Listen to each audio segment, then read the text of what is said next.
नमस्कार दोस्तों, आपका स्वागत है एडवांस टेक मोबाइल गुरु में।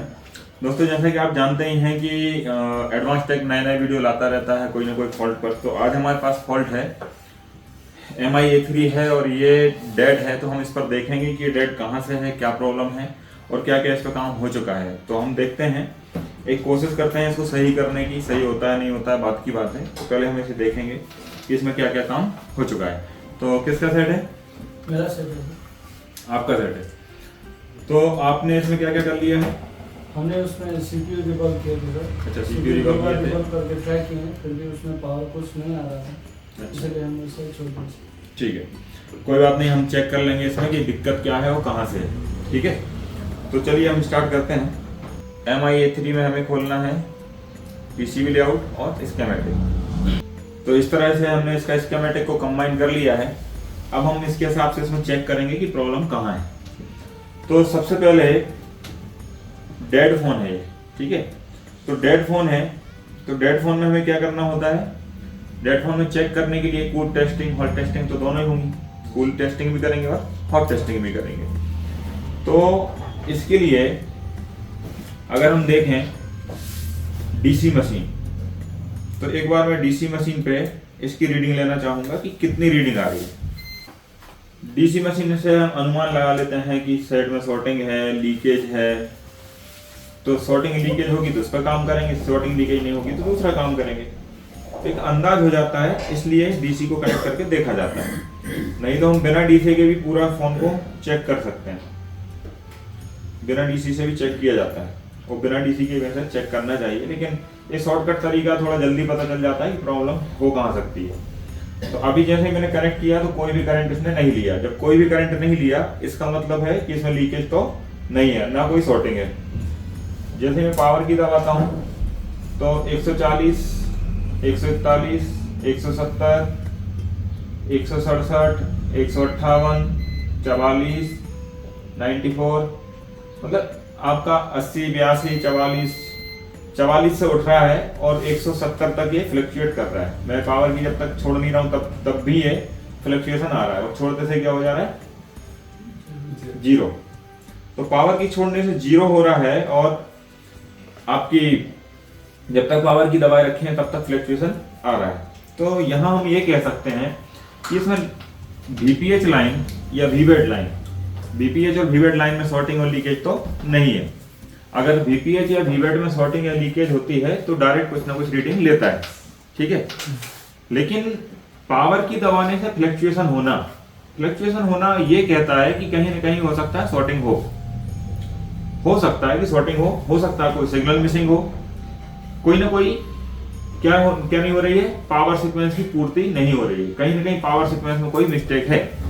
तो हमें पावर सीक्वेंस समझना है कि पावर सीक्वेंस होता क्या है, और उसके हिसाब से हमें देखना है सारी चीजें। तो सबसे पहले इस कंडीशन में हमें शॉर्टिंग चेक करनी चाहिए। तो हम क्या करेंगे? शॉर्टिंग चेक करेंगे।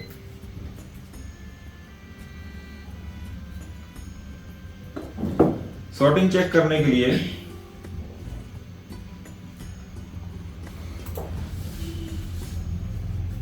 हम पावर आईसी के आसपास शॉर्टिंग देख लेंगे। क्योंकि हम VPH और VBAD क्यों नहीं देख रहे हैं? क्योंकि हमारे फोन ने डायरेक्ट कुछ भी डीसी मशीन पे नहीं दिखाया।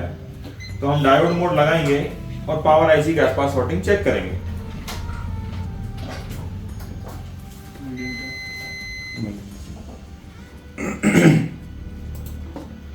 तो जब हम यहां देखेंगे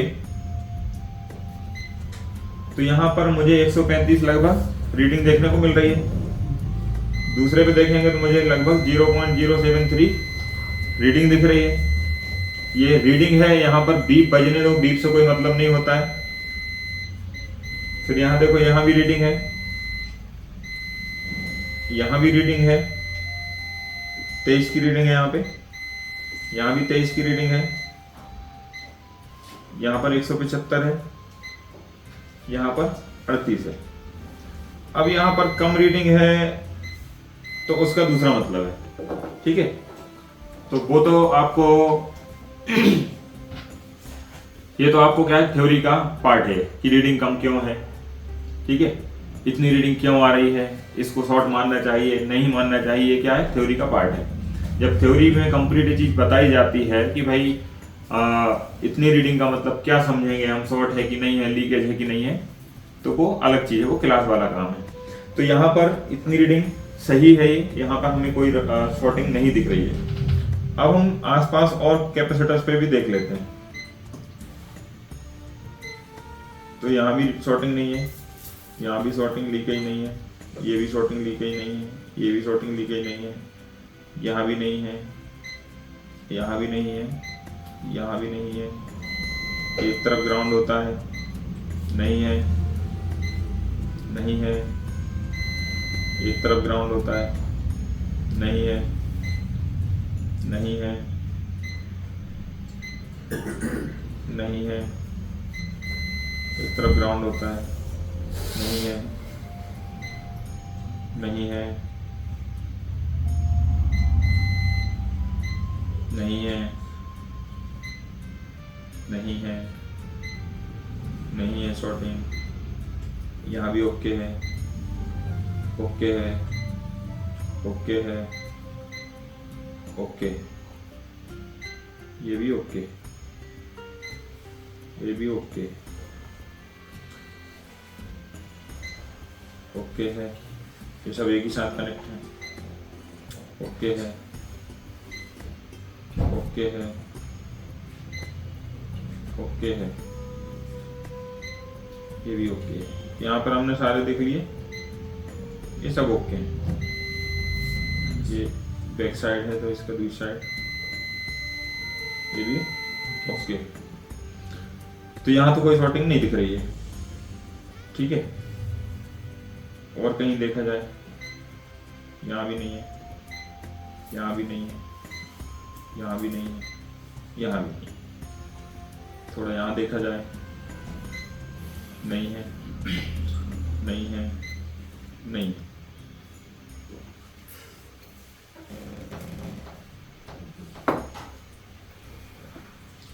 थोड़ा यहाँ भी देख लेते हैं दूसरी तरफ, 0 0 नहीं है, यहाँ भी ओके है,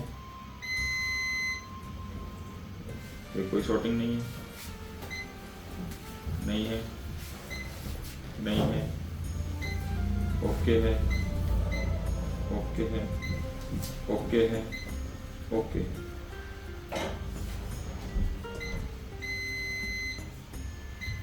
ओके, ओके है, ओके है, ओके है, ओके है। ये भी ओके है, ओके है, ओके है। ये भी ओके है, ओके, ओके है, ओके है, ओके है, ओके है। ये भी ओके है, ये भी ओके है, ये भी ओके है, okay, okay, okay, okay, okay. ये भी ओके। तो यहाँ तो कहीं भी शॉर्टिंग नहीं मिली है। ओके, ओके,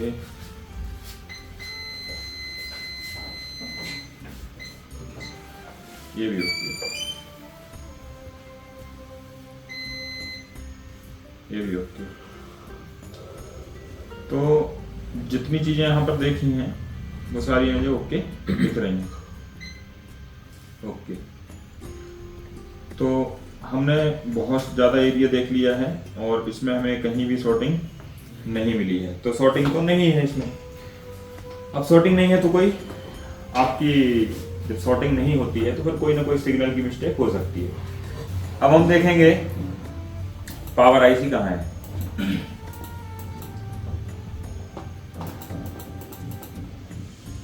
ये पावर आईसी है। तो पावर आईसी में हमें क्या करना है, सारे वोल्टेज चेक करने पड़ेंगे कि वोल्टेज बन रहा है कि नहीं, सिग्नल बन रहा है कि नहीं। तो वोल्टेज की बात करेंगे हम।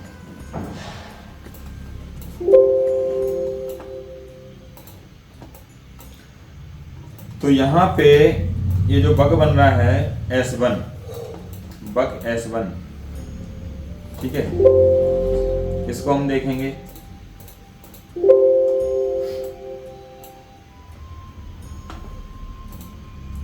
ये बन रहा है कि नहीं?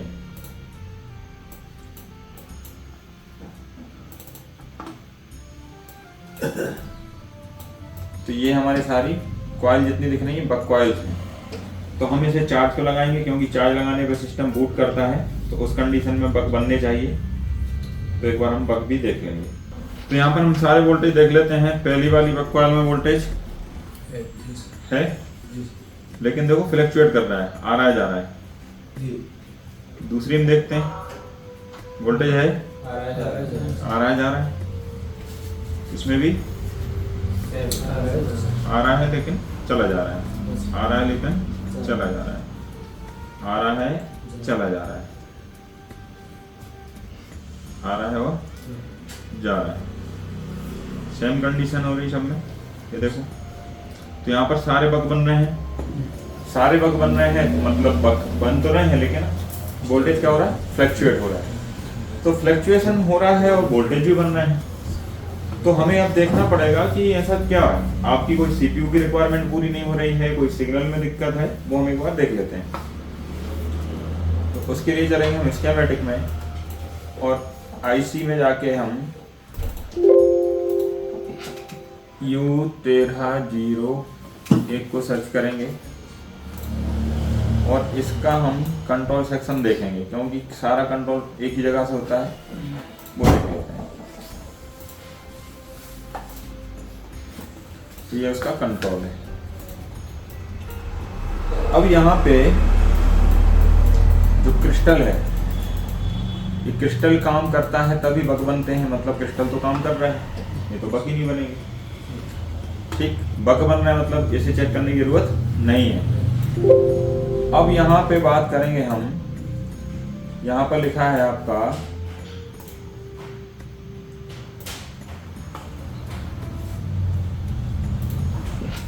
U1301।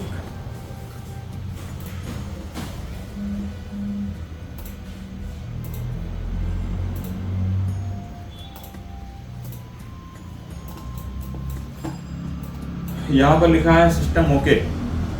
System okay set dead होते ही नहीं, इससे तो या तो रिस्टार्ट प्रॉब्लम में आ जाता है या आपका ऑफ में चार्जिंग वाली कंडीशन बनती है।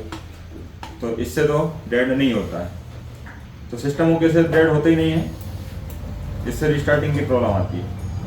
अब कीपैड पावर की बात करें तो ये तो हमारी पावर की ही बटन है ना। अगर पावर की दिक्कत होगी तो सेट चार्जिंग पे तो कम से कम लोगो दिखाएगा, तो मतलब इसे भी चेक नहीं करना है। हम पावर ऑन रीसेट एक बार देख सकते हैं, क्योंकि पावर ऑन रीसेट कहाँ जाएगा? सीपीयू के पास। जैसे मैं नेक्स्ट करूंगा तो ये आ गया कौन के पास? PMI के पास। फिर यहाँ से कहाँ जाएगा? CPU के पास। यह हमारा CPU U0.01, यह हमारा CPU है।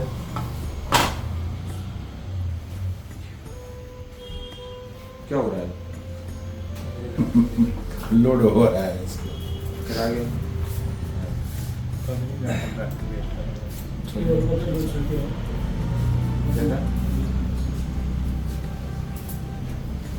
तो ये जो है CPU है हमारा U0.01। अब इसमें हमें पावर ऑन रीसेट देख करना है, तो यहाँ पर एक R0.0205 लगी है, इसे हम देख सकते हैं। तो इसे देखने के लिए हमें जब सर्च करते हैं तो 0.01 जो है हमारा CPU है, इसके जस्ट ऊपर एक रजिस्टर लग रही है। हम इस रजिस्टर पर क्या देखेंगे? 1.8 आ रहा है कि नहीं देखना है। ये लगा है, यहाँ से कॉर्नर से 1 2 3 चौथा वाला खड़ा वाला रजिस्टर। तो जब हम इसे देखेंगे तो ये कहाँ लगा है आपका? 1 2 3 4 वाला, ठीक है ना। तो इस पर हमें देखना है 1.8 बन रहा है कि नहीं। बन रहा है और ये भी फ्लक्चुएट कर रहा है, बन तो रहा है, लेकिन जैसे ही पावर रीसेट हो रही है तो वो बंद हो जा रहा है। तो यहाँ पर पावर रीसेट हो रही बार बार, तो बन तो रहा है पावर ऑन रीसेट, लेकिन पावर आईसी दिक्कत कर रही है आपको, क्यों कर रही है वो हम समझेंगे। अब आगे चलते हैं, पावर ऑन रीसेट भी बन रहा है, तो भाई पीएस होल्ड देख लेते हैं, पीएस होल्ड बन रहा है कि नहीं, क्योंकि फ्लक्चुएशन आ रहा है, इससे भी आता है।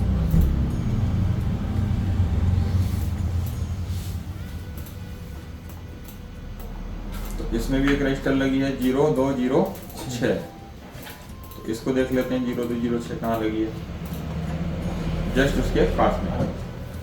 तो इस पर भी 1.8 आना चाहिए, तो देख लेते हैं इस पर 1.8 बन रहा है कि नहीं।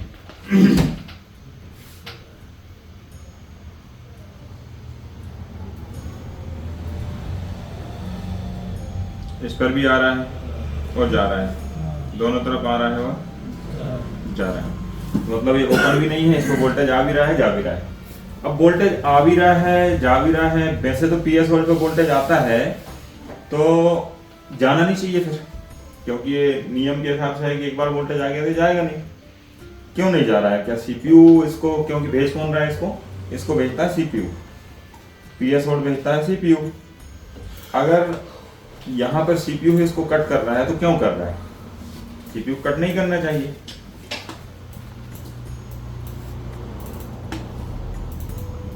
कुछ तो गड़बड़ है इसमें, जिस वजह से सीपीयू क्या कर रहा है, गड़बड़ कर रहा है।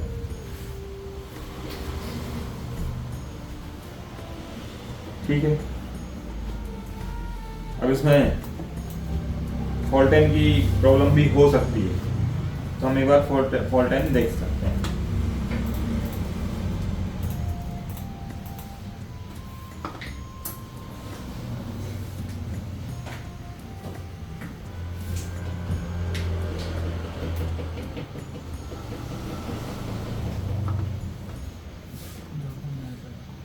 तो फॉल्टेन में हमारा एक टेस्ट पॉइंट है TP1701।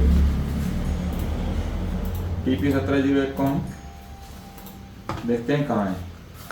तो यहाँ पे जो टेस्ट पॉइंट है वो लगा कहाँ है आपके, देखें तो पावर आईसी वाले हिस्सा में, जिस तरफ पावर आईसी उस तरफ देखें जो कनेक्टर है, कनेक्टर के जस्ट ऊपर यहाँ पर 4-5 टेस्ट पॉइंट दिख रहे हैं, उसमें आपका यहाँ पर एक टेस्ट पॉइंट है। तो यहाँ पे टेस्ट पॉइंट कहाँ है, ये 5 हैं। यहाँ पर एक कॉर्नर पे थोड़ा सा पॉलिश दिख रहा है,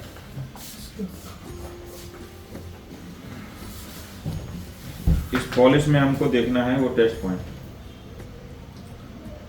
यहाँ पे।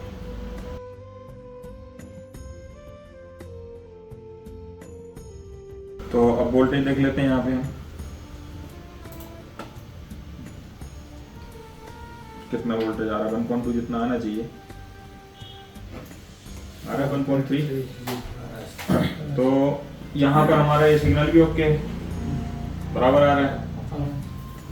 तो ये सिग्नल भी ओके है, तो मतलब ये भी क्लियर है कि इसमें यहाँ पर कोई दिक्कत ही नहीं है। फिर दिक्कत कहाँ है, आगे बढ़ते हैं।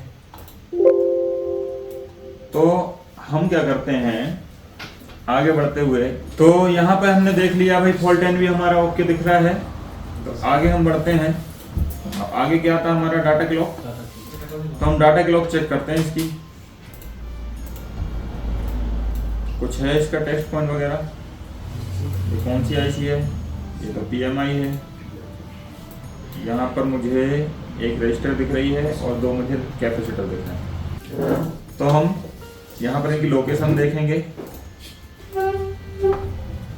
और चेक करेंगे। सीपीयू के जस्ट ऊपर एक यहाँ पर मुझे कैपेसिटर दिख रहा है, उस पर मुझे क्या देखना है, डाटा नहीं क्लॉक देखनी है, और इस पर हमें देखना है डाटा। 201 और 202 दो कैपेसिटर है, तो यहाँ पे डाटा, इस पर क्लॉक। तो डाटा क्लॉक हम चेक करेंगे, इसके लिए हम BSO को ऑन करेंगे। आप देख सकते हैं दोनों कैपेसिटर NC हैं, ये भी नहीं लगा, ये भी नहीं लगा। तो यहाँ पर आती है क्लॉक, तो क्लॉक आ रही है, देखो आ रही। और अब देखते हैं डाटा।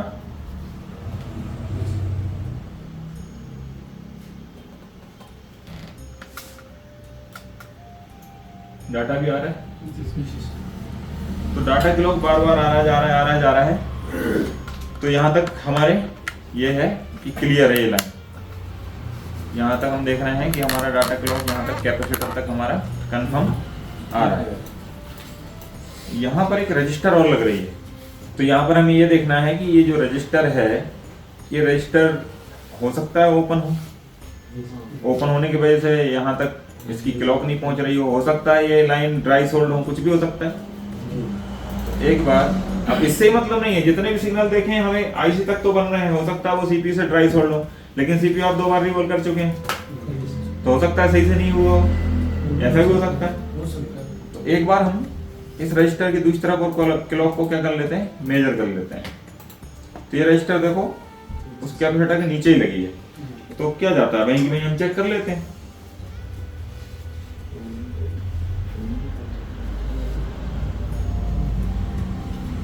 तो यहाँ पे ये है वो रजिस्टर, यहाँ पे हम देख पा रहे हैं इसके इनपुट में तो हमें बढ़िया दिख रही है, इसके आउटपुट में देख लेते हैं, वैसे तो लगी है ओपन, हम कहते हैं कि भाई निकली पड़ी है, क्योंकि सीपीयू लगाते समय हो सकता है निकल गई हो, ऐसा हम मान सकते थे, लेकिन यहाँ तो लगी हुई है, प्रॉपर लगी है। तो हम दूसरी तरफ देखें कि हो सकता है इंटरनली ओपन हो गई हो, नहीं आ रही, देखो थोड़ा थोड़ा सा दिख रहा है कुछ, तो यहाँ पर तो बराबर दिख रही है ना, और यहाँ पर थोड़ा थोड़ा ऐसा क्यों हो रहा है, जरा हम देख लेते हैं क्या दिक्कत क्या भाई। थोड़ा भी नहीं होना था ओपन में, थोड़ा भी नहीं होना था, है ना, क्या लगता है आपको ओपन में थोड़ा होना था? नहीं था।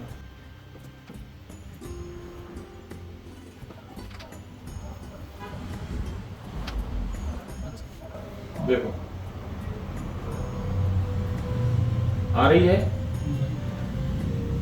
आ रही है, हाँ, लेकिन यहाँ देखा जाए तो 200 मिलीवोल्ट की बात हो रही है ना,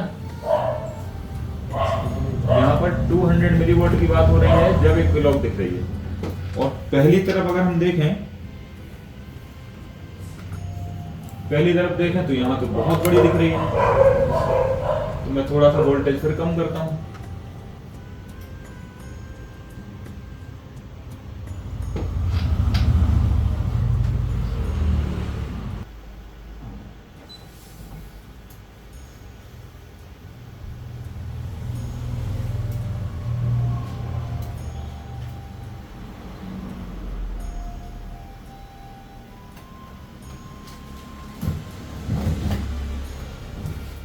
तो अभी जो पल्स आ रही हैं वो कितने वोल्ट की हैं वो हमें देखना है।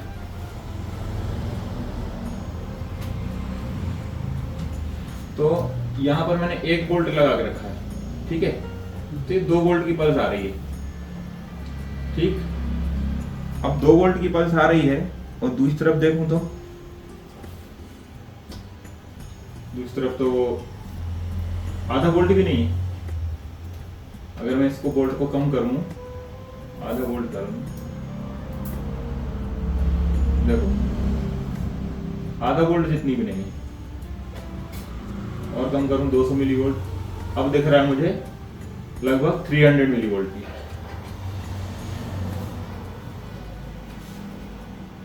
तो 300 मिलीवोल्ट जितना आ रहा है, एक तरफ 2 वोल्ट, एक तरफ 300 वोल्ट, 300 मिलीवोल्ट। तो ये थोड़ा सा सस्पिशियस इसलिए लग रहा है क्योंकि यहां पर अगर देखो, यहां पर आप देखो तो ये रजिस्टर कितनी वैल्यू की है, 0, और 0.5 एम्पियर इसकी रेटिंग है, कितनी सहन करेगी, इसके बाद ये शॉर्ट या ओपन हो सकती है। तो हमें ये देखना है ये लगी कहाँ है। तो यहां से इसको कॉपी करेंगे, यहां देखेंगे तो ये लग रही है आपके बिल्कुल वही नीचे वाली जो, अच्छा अभी हम देख रहे हैं वही तो है। तो हमें इसकी वैल्यू चेक करनी है जो हमारी रजिस्टर है। अब हम क्या देख रहे थे अभी, इस रजिस्टर के एक तरफ पूरे जो है 2 वोल्ट का सिग्नल है, दूसरी तरफ 300 मिली वोल्ट का सिग्नल है। तो ऐसा क्यों होगा? क्या रजिस्टर ओपन होती तो 300 मिली वोल्ट भी नहीं आता, ठीक है, या तो 0 आता है पूरा आता। तो ऐसा क्यों हो रहा है? तो इस रजिस्टर को हम देख लेते हैं कि ये इसकी वैल्यू में ऐसा क्या हो गया है जिसकी वजह से ये बहुत कम वहां पर सिग्नल दे रही है। तो उसके लिए मैं बैटरी निकालूंगा और इसको मदरबोर्ड को डिस्कनेक्ट करके और इसकी वैल्यू चेक करेंगे। तो ओम पे लगा लिया है हमने। अब ओम पे लगाने के बाद हम इसकी वैल्यू चेक करेंगे। 0 होनी चाहिए, कितनी आ रही है? 0.364 mega ohms. 364 mega. Mega ohms. Mega मतलब 0 के नीचे मेगा मतलब 370 किलो ओम है। 370, 75, 73 थोड़ी बहुत घटती बढ़ती दिखा रहा है। तो इतनी वैल्यू 0 ओम की वैल्यू कितनी किलो ओम में हो गई। अब जब 0 ओम की वैल्यू किलो ओम में हो गई तो फिर हमारा कहाँ सिग्नल आएगा? नहीं आ सकता, है ना। उसने क्या किया? उसने 2 वोल्ट के सिग्नल को 300 मिली वोल्ट बच में दिया। तो एक बार हम इसे बदल के देखते हैं। अगर इसी से प्रॉब्लम होगी तो हमारा वोल्टेज स्टेबल हो जाएंगे, और इससे प्रॉब्लम नहीं होगी तो फिर और कहीं दिक्कत होगी। तो पहले एक काम करते हैं, पहले इसको शॉर्ट करके देखते हैं। शॉर्ट करने से काम हो रहा है तो बदल देंगे। वैसे बदलना तो है ही, 0 ओम की है तो बदल ही देते हैं। 0 की जगह क्योंकि 300 की होगी ना, 367 किलो ओम की। तो पहले इसे बदल ही देते हैं अपन।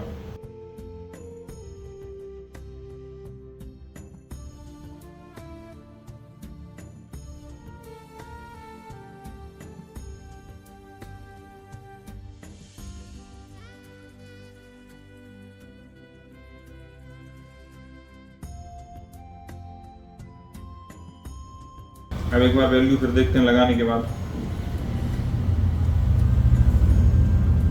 0 ही है।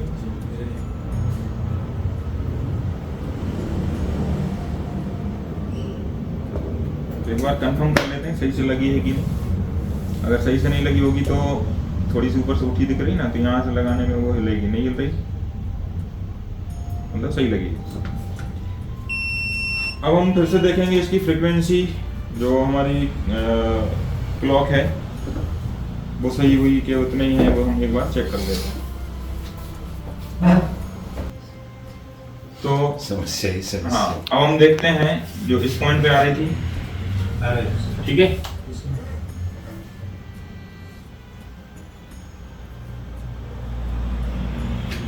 आ रहा है आई। अब दूसरी तरफ देखते हैं, दूसरी तरफ देखते हैं। आ रही, बराबर। बढ़ गई, दोनों तरफ बराबर हो गई। अब हम ये देखेंगे कि हमारे जो वोल्टेज थे वो स्टेबल हुए कि नहीं। जो वोल्टेज भाग रहे थे ना वो स्टेबल हुए कि नहीं। तो अब हमें देखना है जो वोल्ट हमारे स्टेबल नहीं थे वो हुए कि नहीं। रुक गए, देखो बराबर रुक गए, यहाँ भी रुके पड़े। मतलब कोई भी ऐसा तो नहीं जो भाग रहा हो, ठीक है, ठीक है। अब हम देखते हैं सेट को ऑन करके, तो सेट ऑन हो रहा है कि नहीं हो रहा है ना। बैटरी चार्ज है इसकी, देखते हैं ऑन होता है कि नहीं। अगर अभी भी ऑन नहीं हुआ तो फिर हम इसका पोर्ट चेक करेंगे, पोर्ट आ रहा है कि नहीं आ रहा है।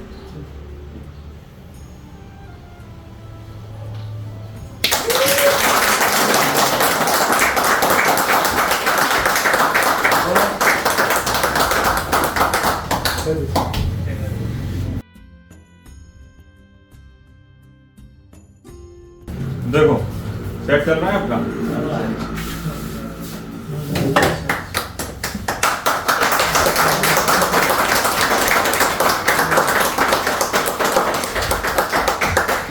तो यहाँ पे हुआ क्या, हमने इसमें वो विशेष कुछ नहीं किया है। हमने क्या स्टेप से लाइन बाई लाइन चले, देखते गए क्या खराब है क्या नहीं है, क्या खराब है क्या नहीं है, क्या खराब है क्या नहीं है। अब देखो क्लॉक जब बीच में रजिस्टर लगाई है तो उसके दोनों तरफ देखने में कौन सी बुराई कि भाई एक तरफ आ रही दूसरी तरफ भी देख लो, क्योंकि अगर वहां पर डाटा की होती हम वो भी देखते, तो जो भी चीज़ है हमें उस पर देखना चाहिए। मतलब ऐसा नहीं है इग्नोर करके अरे यार यहाँ आ तो रही है क्या करना है आगे चलते हैं, अरे उसके आगे भी तो खराब हो सकती है। अगर हमारी एक क्लॉक जो थी अगर ये लाइन इसकी सही होती फिर भी हमारी सेम कंडीशन होती तो हम आगे भी देखते, क्योंकि अभी तो हमने शुरू ही किया था। बहुत सारे ऐसे और भी सिग्नल आते हैं और भी ऐसी चीज़ें आती हैं जिसके वजह से सेट आपका फ्लक्चुएशन करता है।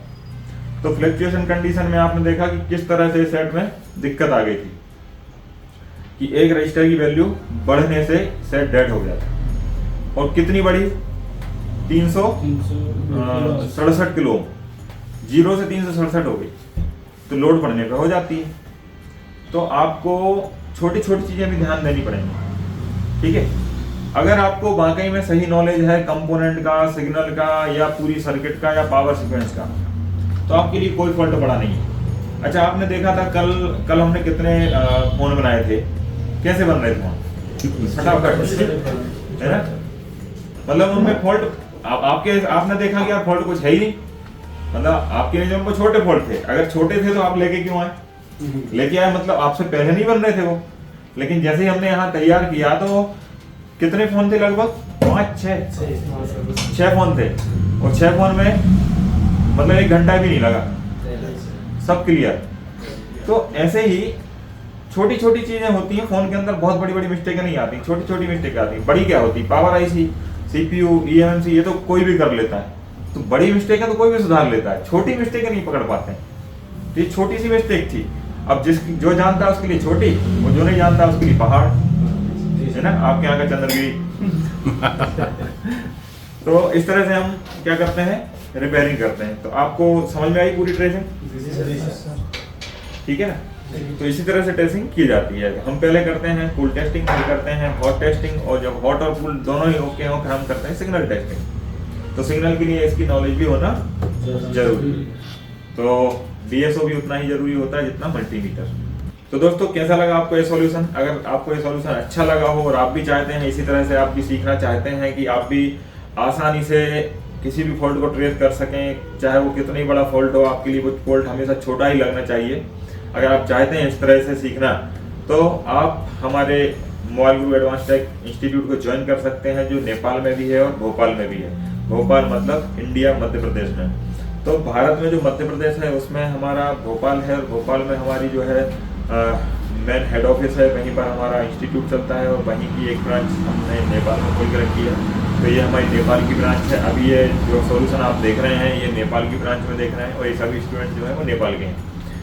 तो आप नेपाल का, अगर आपको नज़दीक पड़ता है नेपाल, या आप नेपाल से हैं, तो नेपाल का इंस्टीट्यूट ज्वाइन कर सकते हैं। और अगर आप इंडिया में आना चाहते हैं तो इंडिया में भी आप ट्रेनिंग ले सकते हैं। और हमारे हर महीने नेपाल में 8 तारीख से और भोपाल में 20 तारीख से हमारा बैच स्टार्ट होता है।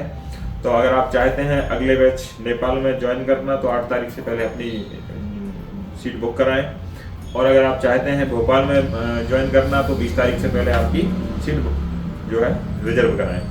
तो जब तक के लिए मिलते हैं हम अगली किसी वीडियो में। अगर आपने अभी तक हमारा चैनल सब्सक्राइब नहीं किया हो तो सब्सक्राइब कीजिए, लाइक कीजिए और शेयर कीजिए। तो चलिए मिलते हैं किसी दूसरे वीडियो में, जब तक के लिए जय हिंद, जय भारत।